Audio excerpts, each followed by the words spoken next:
চট্টগ্রামের শাহ আমানত আন্তর্জাতিক বিমানবন্দরে প্রায় ৪ লক্ষ টাকার অবৈধ মালামাল সহ এক যাত্রীকে আটক করা হয়েছে। আজ সকালে দুবাই থেকে আসা বিমান বাংলাদেশ এয়ারলাইন্স BG148 এক যাত্রীর উপর যৌথ অভিযান চালায় এনএসআই টিম ও শুল্ক গোয়েন্দা। আটক যাত্রীর নাম মোহাম্মদ গিয়াসউদ্দিন। তিনি চট্টগ্রামের ফটিকছড়ির বাসিন্দা।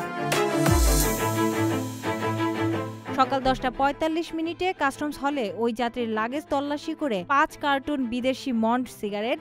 প্রিয় প্রবাসী, আমরা যারা প্রবাসে কাজ করি, পরিশ্রম করি, আমরা সবাই চাই দেশে একটা ঠিকানা হোক, কিন্তু ভয় পাই প্রতারণা হবে কিনা, নিরাপদ কিনা, টাকাটা হারাবে না তো।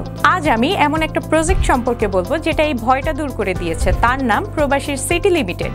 প্রবাসীর সিটি বাংলাদেশের প্রথম স্মার্ট শেয়ার ভিত্তিক রিয়েল এস্টেট প্রজেক্ট।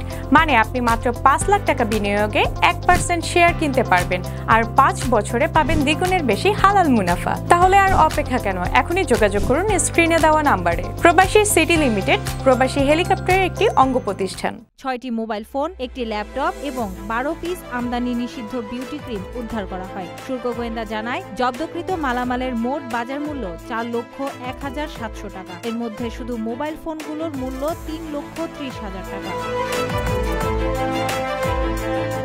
ব্যাগেজ সুবিধার অতিরিক্ত এবং আমদানি নিয়ন্ত্রিত পণ্য হওয়ায় মালামালগুলো আটক করে কাস্টমসের কাছে হস্তান্তর করা হয়েছে। তবে ওই যাত্রীর বিরুদ্ধে পূর্বের কোনো অপরাধের রেকর্ড না থাকায় গোয়েন্দা প্রতিনিধির উপস্থিতিতে তাকে মৌখিকভাবে সতর্ক করা হয়। পরে তার পাসপোর্ট নোট করে তাকে ছেড়ে দেওয়া হয়।